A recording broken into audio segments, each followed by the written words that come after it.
Let's hope I can remember it, honestly. Okay, now I'm going to be doing, we were doing how are you? I'm good, thanks. Now we're going to do the reason why rom-coms are dead, and they're still dead. No matter how you try to not make them dead, they're dead because they're dead. Anyway, this is what's this movie? Isabel, voicemails for Isabel, voicemail to Isabel, whatever it is.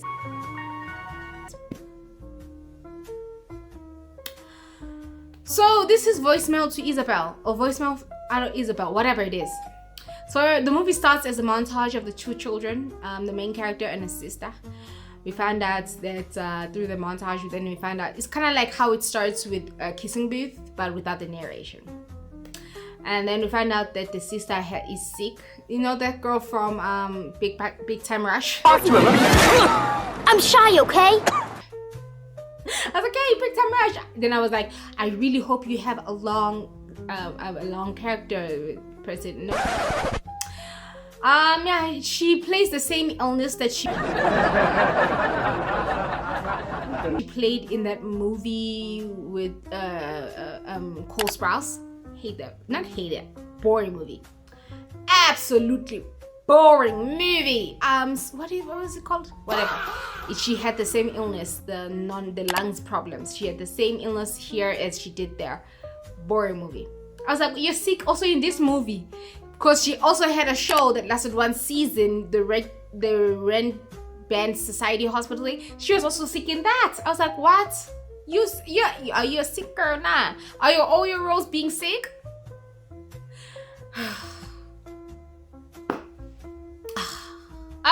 Anyway, we're moving on. So we found out that she be sick, and this girl, the main character girl, what's her name? Florence. I don't know her name. I forgot her name.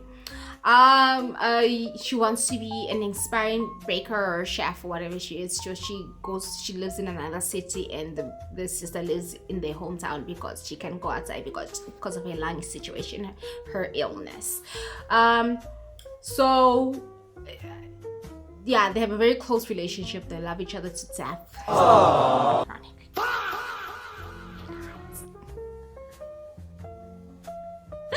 It's not fun. Well, it is. Anyway, so as I was watching it leading up to the final phone call that they shared together, I was like, I hope she dies because this is ridiculous, right? So she's an inspiring baker. Her mentor or whatever is not really nice. You're so beautiful, she is dead. He's very mean. He's misogynistic. Favors all the men in the cooks except for the two women in there. Why not make it cliche, right? The click. So they talk. She responds. She tells her about a date that she had, about the men that she keeps on dating. They're all losers leading up to the men that she eventually ends up with in this movie, who's also the main character. So anyway, and then we can clearly see from the phone call that she's about to be dead. And so I love you, whatever. And then she dies the next scene. Okay. And this scene where she's like in the hospital. Do you really want me to feel something for you? I'm not gonna feel anything for you. I don't know you people. The movie just started like 10 minutes ago. Me, I must cry for you doing this. Izzy was dealt. And then we find out that her relationship with her sister is mostly on the phone. So whatever the dates that she goes on to, she tells her sister, and the problems with the job or internship or whatever it is, they vent, and she's very supportive of her sister. They laugh. They have a very good banter. Like they call each other dude or whatever. Okay, anyway, then she goes to the funeral. I didn't watch her speech. What? I just fast forward because I don't care. And then she goes back. I'm glad that she went back to her horrible baker situation job instead of wallowing like a lot of these type of movies usually do when the main character's sibling dies. They wallow to the brink of time. I was like, okay, good. Go back to work. Sure, she goes back to work. Oh, zombie-like because her sister did. And then she calls one night after a horrible time in the things. She calls her sister's name. Mind you, I am South African, ne? Sister Bettina! Beautiful ball on the outside. South African woman. Me, it takes, I think, 90 days for a number to get disconnected and redistributed to another person, right? But especially in that case, especially if you don't tell this the cell phone provider that this person is no longer deceased, right?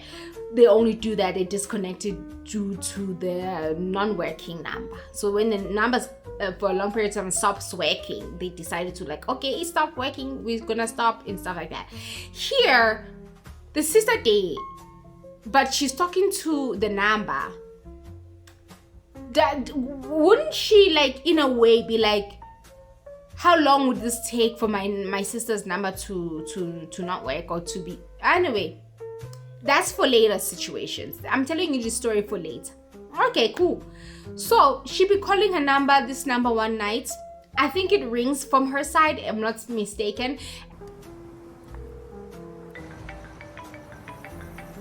And she continues those phone calls on those numbers, those conversations that they do. And she's unaware that the number has been given to someone else, right? And that guy is the main character. What's his name? Wes. Very generic name. Very generic white name. Wesley. Where's Wesley? Weston Wes. We don't know his full name. I don't even know his last name either. He is a real estate, and from the scene where we show, the way they show us what he does, I was like, oh, real estate, I was right. Hacking someone's text for insider info to sell commercial real estate? Yes. So he's a real estate, he has money, he lives in a nice apartment, he just got a business phone, right? No, why am I doing this? A business phone. So it rings, he listens. Instead of being like, wrong number, he be listening. Rude. He listens to her talking. Whatever. Anyway, that continues. The cycle continues where she always calls the number and she vents, and then this guy listens. This guy eventually the girlfriend tries to break up with him constantly, but he don't want to because he's a manipulator. He's those characters where they will say commitment phobes type of guy. Another cliche, right, in this movie. We meet him before the phone call. We meet him the girl trying to break up with him, and him not wanting to, and then he manipulates her in some way, some shape or form. I forgot how he manipulates her. I can't claim to understand all the ways that my trauma has affected me, but... And then they come back and they have sex. Okay. He didn't even play this role of an emotionalist manipulator, commitment phobe person, Nick Robertson. Personally, he didn't embody this role in such a way where I'm like, ew. But how he got her back and how he got her back into his bed that day, horrible. That was before. I think that was before the sister died. Whatever. Yeah, there's a correlation between him doing that and her also doing this, and then she swears off men after that encounter because they're all stupid. The men that she dates on Tinder or Grindr. What was that site she was using? I forgot what site she was using. She said it was a great site. Sure, plug it in. No, it's not. No, it's not. Please. Anyway, so he listens to it.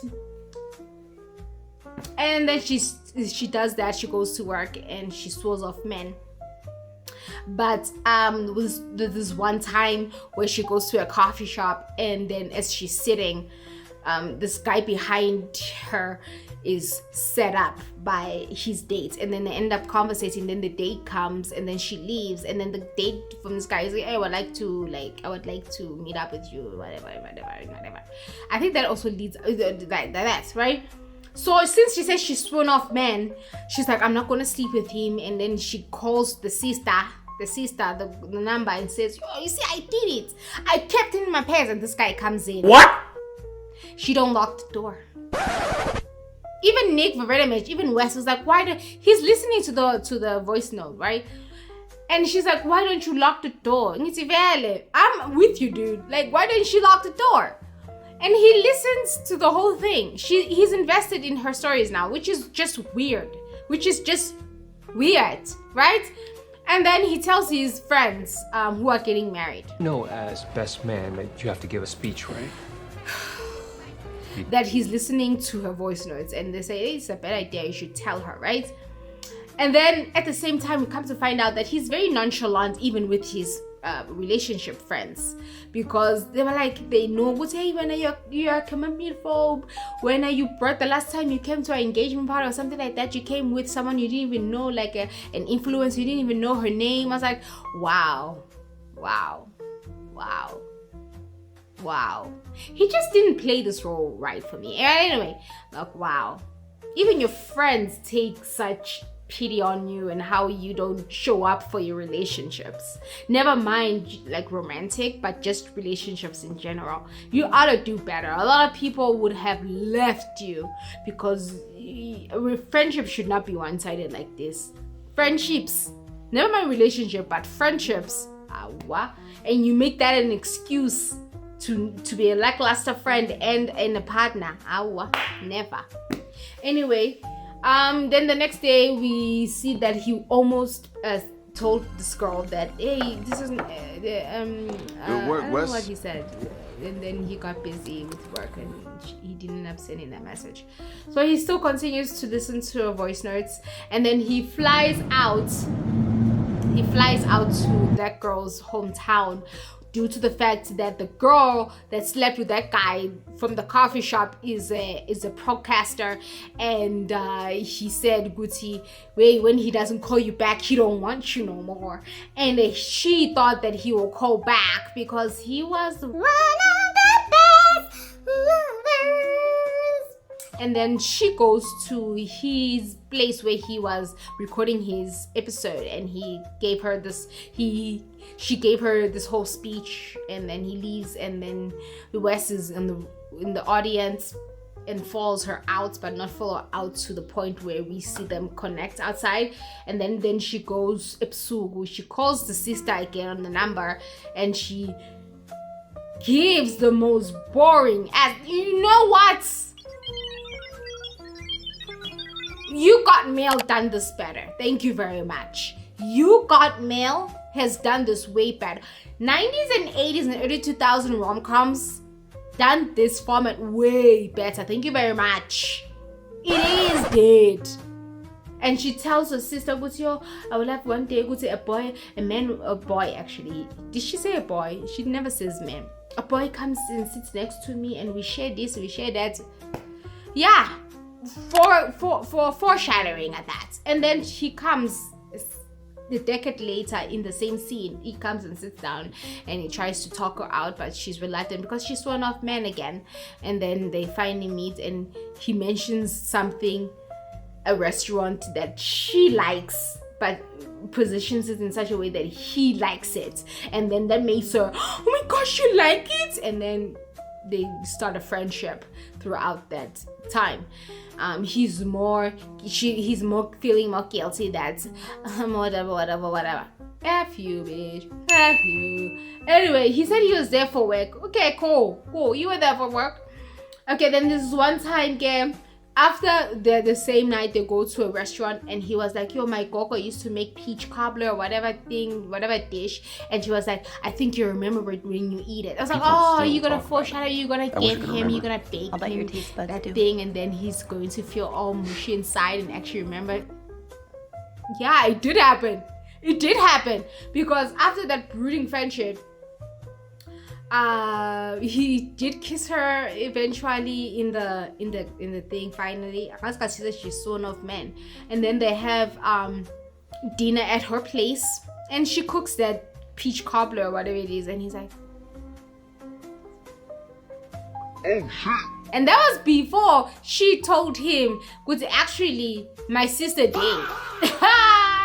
He felt more guilty that her sister be dead. He didn't know prior that his sister be dead, which is ironic because now you know her name and you know her surname, so you've kind of went to her social media. I think she would have posted that her sister be dead. But anyway, I digress.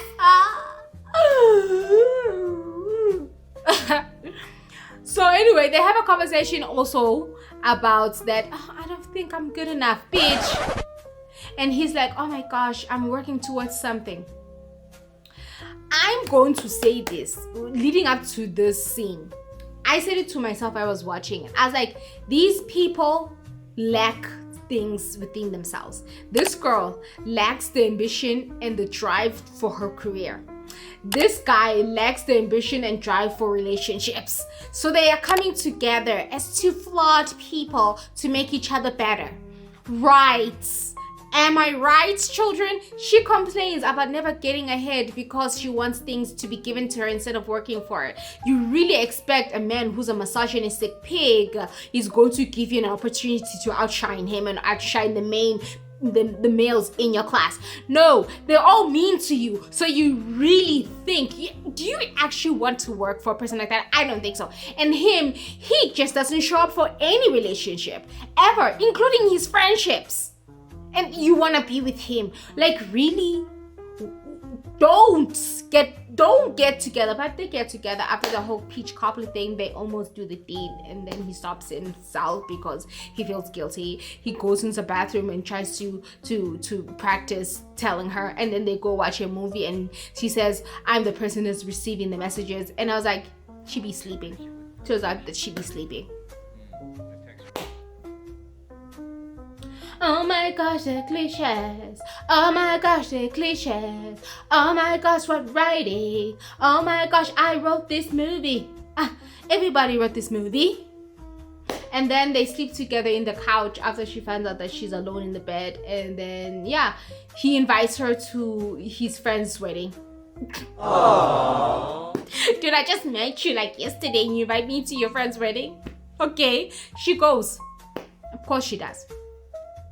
She goes to her friend's wedding. I think during this time in her relationship, she stops calling the sister because she was starting to feel better. But then she contradicts herself. But anyway, she goes, they meet the friends, and then he gives her his jacket. He gives her his jacket. Instantly, I'm like, she's going to call her sister, and then it's going to ring, and his phone is in his jacket. 5 minutes later, that's exactly what happened. That's how she found out. Why is my sister's number connected to your phone, Wes? Wanna die. Tell me, isn't that just the perfect writing? And then he sees that, yeah, he did his whole speech for his fans. Who cares? He sees that and he tries to explain. The stupidest thing that he says, he's like,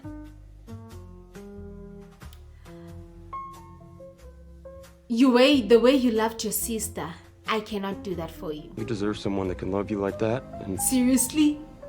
I was like, serious? Out of everything you know about this girl, that's what you think the outcome is, that's what she wanted? She didn't summon you here. She didn't look for you here. She didn't go after you. Proceeded to chase after her. She didn't go to you. You came to her. But when, as a way to soothe yourself and play the fucking victim like you always do, you go to say that to her? Really? I'm glad then she said, you really don't get it, bruh. I didn't want no man to save me. I didn't want you to save me. I didn't want anyone to save me. I just want my sister back. That's all I want. I just want that relationship back. And I'm never going to get that. You saying all this crap is nothing to me. And then she walks off. And then the relationship is over and he be sad. And she be sad. And then we see that her voicemails are gone. I don't know why and how that went. But yeah. And then she be crying. And like, okay, whatever. And then she goes back to work. And then she's finally fed up. They do a challenge where they go into bake. She's so excited. We all know that she's not going to win, and the black girl, she's not going to win. That girl in her that girl in the class, she spoke only once. She's not a nice person because she also doesn't have her own confidence too. So she bakes, she improvises. You know how these scenes go where we see them shine through the improvisation, and he still didn't like. He loved it. He loved what she did, but he acted like he didn't. And then the guy that she slept with in the earlier scenes, that asshole guy, this gay guy in real life that's acting straight here, terrible performance, wins. and then she gets upset. I didn't think that was necessary to tell you people about it earlier. It's not necessary. I don't remember what they were baking. It's raw. He won because he's a misogynist asshole, okay? And she does this whole speech, and she tells the people in the class, "Are you with me? They're not gonna come with you except for the girl, but she's not gonna do it now." You know? Then she tells the parents it's her birthday, they come, and then they give her money for her sister.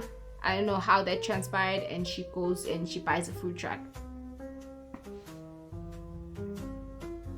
You know, girl, like, so many things you could have done with that money besides fucking buying a food truck.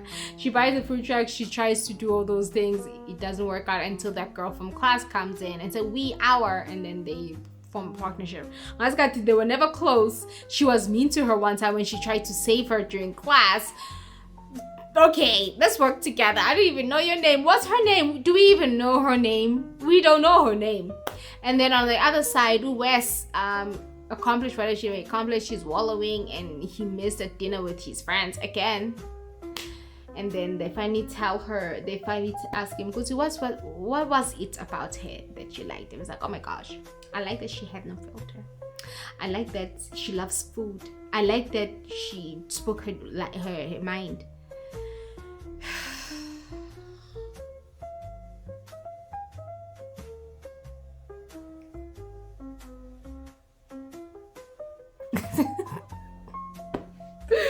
Anyways, and then they revealed to him that she lost her voicemails to her sister, and so he tries to go retrieve them to one of this guy who's an IT specialist, and he advises him, because I don't think I can, but just voicemail her. Leave her voicemail. The movie. Send her a voicemail because she's not answering your phone, and he sends a voicemail, and yeah, that was actually before the food truck situation, but anyway, sends a voicemail, New Year's Eve, whatever, and then it's revealed that she's listening with her parents. I didn't listen to the whole voicemail because I don't care. Anyway, so when they tell her that, and then he tries, it doesn't work out, he sends a voicemail, and then that's when the friends actually come, and then they ask him that question, and then he goes back to his hometown, and then they meet, and then they get back together, I guess. Oh my gosh, what such a happy ending. That was so predictable. I mean, in real life, honestly, don't come back to me, it's over. And then we find out that she thrives in her food truck. And then he find out that this guy wants her to move in with them. And then she sends her last voice notes to her sister. She does get them back, by the way. I'm a voice note comment. She sees that before they meet in the restaurant or wherever they meet to reconcile. So how she knows that it was him? Well, I don't care. Yeah, it ends in the beach. In the park where she's successful in her food truck business, and they kiss, and then that's the end of the movie. What genericness is this? I don't like this movie. It was boring. It didn't grab my attention. People say this is great. It's highly rated, which is stupid to me because this movie sucks. It doesn't suck like the Anne Hathaway one with the Red Wine Bulu character, but it was just a nonsense movie. Honestly, it was just a nonsense movie. I prefer She Got Mail. I'd rather watch She Got Mail. There are plenty of movies that's done this type of genre better. Honestly, it reminds me of a book that I read, I think earlier this year. Did the very same thing. Apparently it's also a book adaptation, this movie, and it's also there's a movie that came out way before that has the same premise. But yeah, I rather watch the early 2000s, mid 90s and 80s movies, rom-coms. Yes, I prefer those, not this rubbish. Seriously, it's a rubbish movie. Rubbish movie. Anyway, thank you so much for watching. I guess, I don't know, who cares, and I'll see you in the next video. Bye.